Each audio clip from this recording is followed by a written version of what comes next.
I worked night shifts for 2 years. 12 hours on my feet, running from room to room, sometimes forgetting to eat. Also, my brother could finish his MBA without having to pick up a part-time job. Then he walked into my hospital with his business school classmates, pointed at me across the nurse's station, and said, "Oh, that's just my sister. She works here." And then he laughed. I thought that was the worst moment of my life. I didn't know yet what was sitting underneath it, the money that disappeared, the account that had been quietly emptied while I was busy trusting people who knew better. The way my own parents would stand on the wrong side of the room when it all finally came to the surface.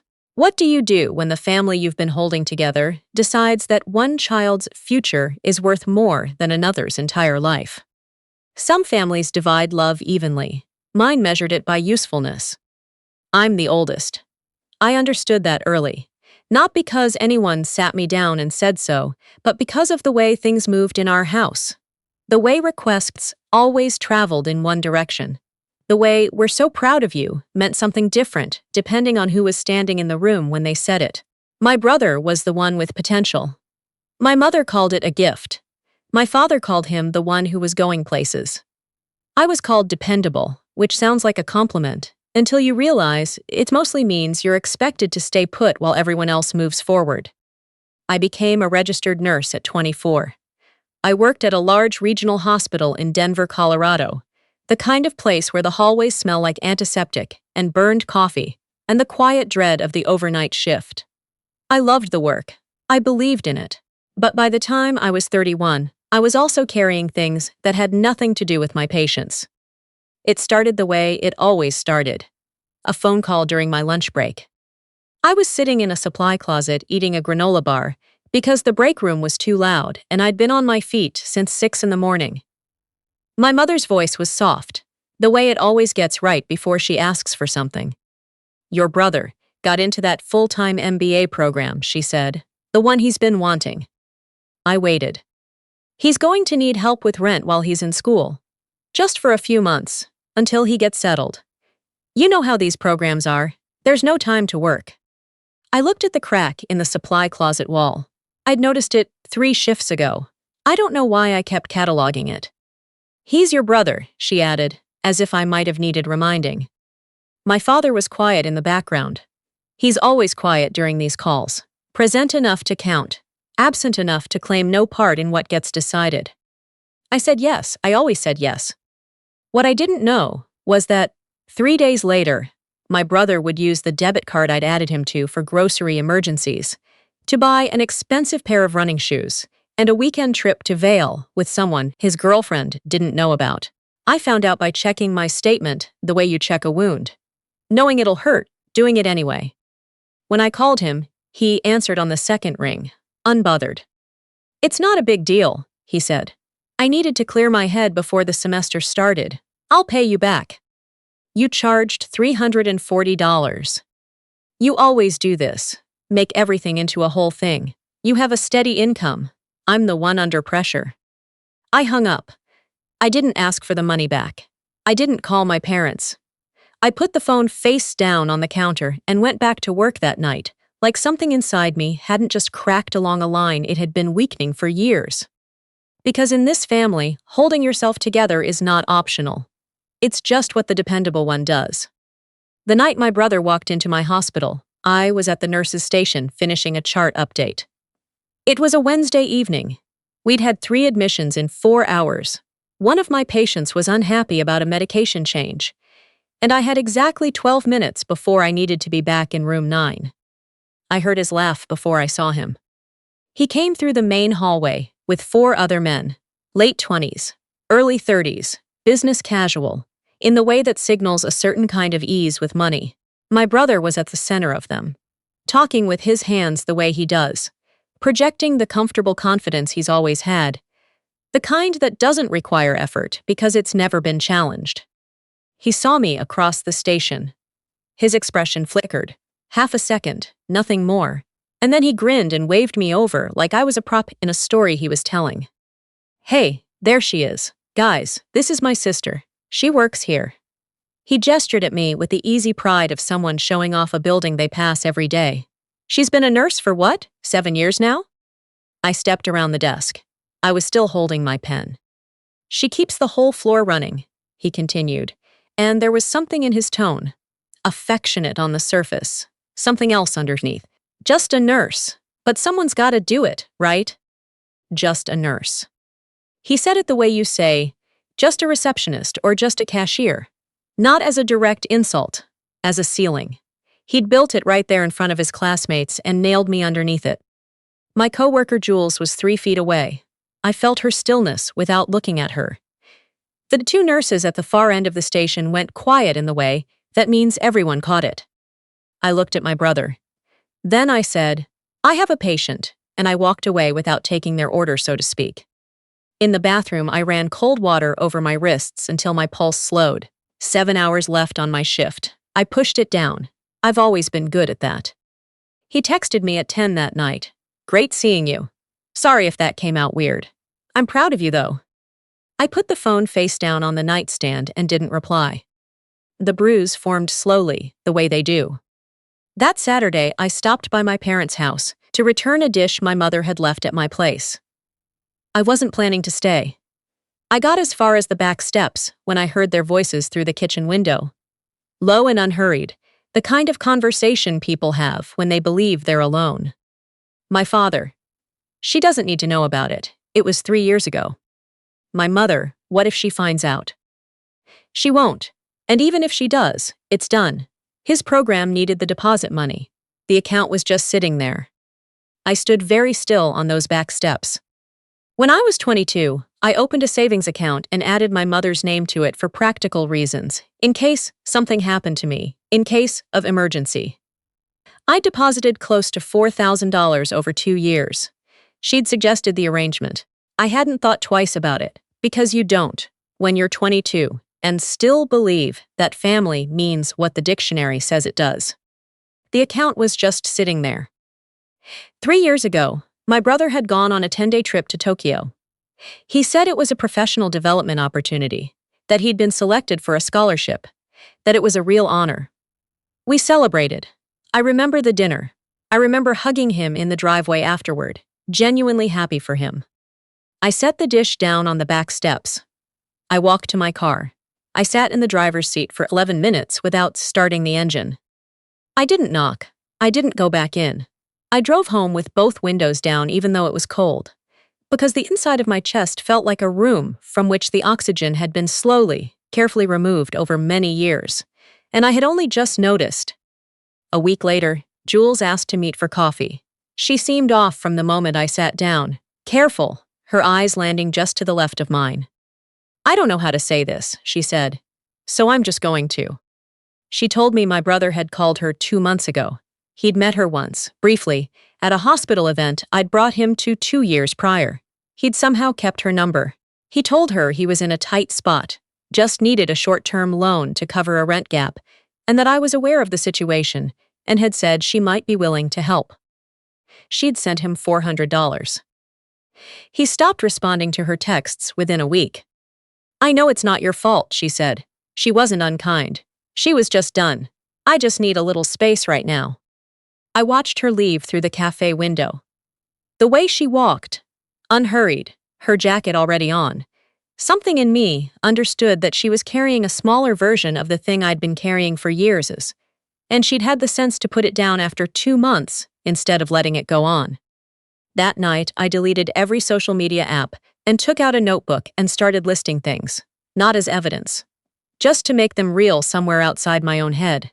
Every transfer. Just until I'm back on my feet.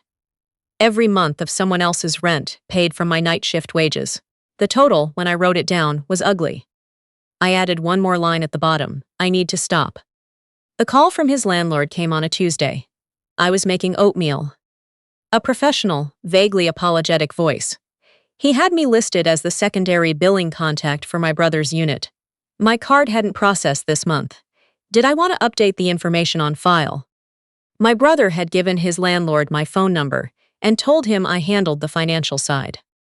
I told the landlord I had no knowledge of this arrangement and asked him to remove my information from all records.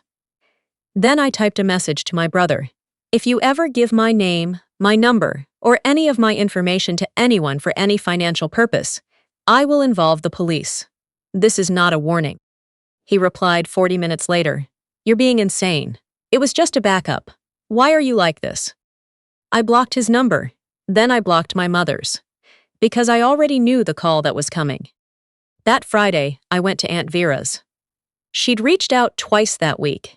Not to ask for anything, just to check in the way she does, which feels less like surveillance, and more like being looked after by someone who actually means it. She made pasta. We ate with the kitchen window open, the sound of her neighbor's wind chimes drifting in. She's my father's older sister, and she has always existed just outside the patterns of our family, close enough to see them clearly and far enough not to be consumed by them. "You've been holding too much for too long," she said. "I'm okay." You can be okay and still be exhausted. They're not the same thing. She told me she'd watched it happen for years. The way the family had organized itself around whoever needed the most. And somehow I had always been elected to provide it, without anyone formally asking me to vote. "You're allowed to need things," she said. "That's not selfishness. That's just being a human being." My phone rang. My mother. Aunt Vera glanced at the screen, then at me. I picked up because I wasn't ready to explain why I hadn't. "Are you at Vera's?" My mother's voice was already tight. "Yes." "She's always filling your head with, 'Mom, I'm just having dinner.' Your brother is struggling. He needs support right now. I don't understand why you can't just." Aunt Vera reached across the table and took the phone from my hand. Calmly, like she'd been waiting for permission that never came. "Helen," she said, "you raised one daughter to hold everything together, and one son to expect it. That's worth sitting with." She handed the phone back to me. The call had ended. I stared at her. "You didn't have to do that." "Someone should have done it years ago," she said, and refilled my wine. That night, back at my apartment, I made a different list. Not what I was owed, what I was done giving. I wouldn't answer financial requests. I wouldn't explain my choices to people listening, only for the part where I agreed with them. I wouldn't let guilt put on the costume of love and expect me not to notice. I wrote it down, read it back, closed the notebook. The quiet lasted 4 days. On the 5th morning, I woke to a text from a number I didn't recognize. A borrowed phone. I knew immediately, because it was the kind of message you send when you want the effect without the accountability. "I'm not okay. I don't see the point anymore. You're the only one who ever really understood me, and now you've cut me off completely." My stomach turned before I was fully awake. I called the number, no answer. Called again, 4 times 5, each one going to voicemail. I got dressed without thinking about it, grabbed my keys, drove without a destination, because sitting still felt like complicity. I called twice more from the road. Nothing. 45 minutes later, parked outside a gas station, with my hands white on the steering wheel, my phone buzzed. "Sorry, just a bad moment. Thanks for caring though." I read it 3 times. Then I sat there for another 20 minutes and let myself understand exactly what had just happened. He knew I would come. He knew which fear to press, which word to use. Not because he was in danger.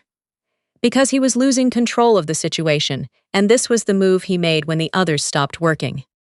I drove home slowly. I made coffee. I cried for a while. Not from sadness exactly, but from the weight of finally seeing it without trying to soften the edges. How many times I'd treated his panic as emergency and his manipulation as need, and how the two had become indistinguishable to me, because I'd been trained not to look too closely at either. 3 quiet days passed. Then Jules stopped me in the hospital parking lot after a morning shift.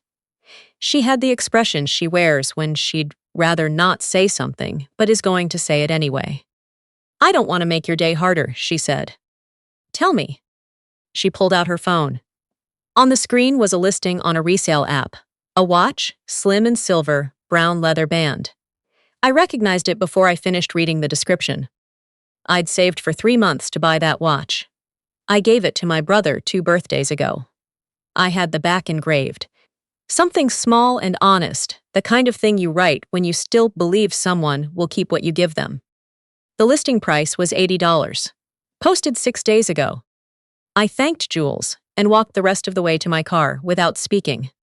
He hadn't sold the watch. He'd sold the version of me that kept showing up regardless of what he did. And he'd sold it for $80. That was the night he knocked on my door. The rain had started an hour before, the steady, unremarkable kind that settles in for the evening. I was washing dishes when the knock came. 3 hard raps, then 2 more, faster. He was standing in my hallway in a wool coat, duffel bag on one shoulder, hair damp from the rain, looking like someone who'd calculated exactly how much distress to display. I opened the door with the chain on. "I got evicted," he said. "I need a place to stay, just a few nights." I looked at the coat, the bag. "You have options." "I don't, not tonight." "Then you'll find some." His jaw tightened. "I'm your brother." "I know. It's cold. I have nowhere to go. You're seriously going to?" "Yes," I said. "I am." His voice went harder. "What happened to you? You used to actually care about people." "Good night," I said, and I closed the door. I stood with my back against it. My hands were shaking. My breathing was fine. I did not open the door. The texts came within an hour, some angry, some reaching back years for ammunition he'd been storing, one that accused me of always being jealous of what he had. I read them all the way through, which surprised me, and then I blocked that number the way you close a chapter, not dramatically, just done. In the morning I had the locks rekeyed, $65, 20 minutes, and then I stood alone in my apartment and thought, this is mine, just mine. The post appeared the following week. An anonymous account, the writing unmistakably his, all texture and no accountability, described being abandoned by family during a mental health crisis, mentioned sleeping in a car, mentioned being blocked without explanation. The photo attached was blurry but recognizable, the front of my building. A coworker approached me before a shift with an expression I couldn't quite name. The DMs rolled in from strangers. A woman on my floor asked me, in a tone that wasn't quite direct enough to be honest, whether everything was okay at home. I went home and sat at my kitchen table. Then I opened my own account, my own name. I wrote, "There's a difference between someone who is struggling and someone who turns your empathy into a tool they use whenever they need something. I know the difference now. I chose myself, and I'm not explaining that to anyone." I posted it, didn't read the comments for 3 hours. When I did, Aunt Vera had replied, "You didn't do anything wrong. Don't let the noise convince you otherwise." Jules had sent a message, "I'm here. I meant it." My brother replied directly to my post, "So we're doing this publicly now?" I typed back, "You started it." Then I put the phone down. Aunt Vera's cookout came 2 weeks later. Small, family only, late afternoon light. She called to say I didn't have to come but that I deserved to show up anyway. I wore a clean shirt and felt more like myself than I had in months. He was there. Of course he was. Sitting at the edge of the patio, my mother nearby, my father somewhere near the grill, looking at anything that wasn't me. When I came through the gate, the yard went quiet in the way yards do when everyone is paying attention, but pretending not to. My brother waited until I was close enough. Then, loud enough for the small cluster of relatives nearby. The martyr finally showed up. I kept walking toward him, unhurried. When I reached him, I didn't raise my voice. I didn't perform anything. I looked at him the way I hadn't let myself look in years. Clearly, without trying to find something better underneath, and I said, "I don't need you to understand me. I just needed you to stop." The yard was still. I turned to my mother, who was watching me with something I couldn't fully read. "I love you," I said, "and I'm done being everyone's solution to problems that were never mine to solve." Then I got a plate of food, sat next to Aunt Vera in the afternoon light, and ate quietly while the yard figured out what to do with itself. Nobody followed me. Nobody said much at all. The drive home was the clearest I'd felt behind the wheel in years. The first week afterward had a strange texture. Empty, but not badly so. The way a room feels after you've moved out the furniture you never actually liked. My parents didn't call. I didn't call them. My brother went quiet in the way people go quiet when their audience has moved on. Jules and I had coffee again, easier this time. We talked about a documentary we'd both watched the same weekend, a travel nursing program she was considering, normal things. The kind of things you talk about when you're not bracing for something. About 3 weeks after the cookout, I went to the professional development office at my hospital and picked up an enrollment form for the nursing leadership certification I'd been postponing for 2.5 years. The fee was $400, the same amount I'd been transferring to my brother's account every month for most of the past year. I paid the deposit. The next cohort started in 5 weeks. The woman at the desk smiled and said they'd been hoping to see more night shift nurses apply. I also ordered a new stethoscope. The old one, the first one, the good one, I'd given to my brother years ago and never asked for back. This one I had engraved with my own initials. Small, clean, no message for anyone else. That night, my brother sent a long message from a new number. He said he knew he hadn't been fair. He talked about pressure and expectations and missing me. It was the most honest writing I'd seen from him, maybe ever, and I felt the edge of something when I read it. Not warmth exactly, not forgiveness, but the faint outline of where those things might have lived if things had gone differently. I pressed delete. Healing, I was learning, isn't always walking back through a door. Sometimes it's the door you finally let stay closed. The next morning I made real breakfast, eggs, toast, coffee that I sat down to actually drink. My stethoscope was on the counter. The certification materials were stacked on the table. Outside, Denver was going about its ordinary business, unaware that anything significant had happened. Which is how it always is when something significant actually has. I picked up the stethoscope, held it for a moment. For a long time, I believed that love meant making yourself endlessly available. That loyalty was proven by how much you absorbed without complaint, how many years you could keep your shoulders up before someone finally noticed they were carrying their own weight. I was wrong, not because someone told me, though Aunt Vera came close, but because I finally ran out of ways to keep pretending otherwise. I didn't win anything you'd put in a frame. No apology that landed right. No money returned. No version of my family that divided itself the way it should have from the beginning. What I got was my own life, with more room in it than there used to be. That's enough. It's actually genuinely more than enough. If you've been holding someone else's life together for so long that you've stopped noticing it, it isn't yours. I see you. Putting it down doesn't make you cold or selfish or someone who stopped caring.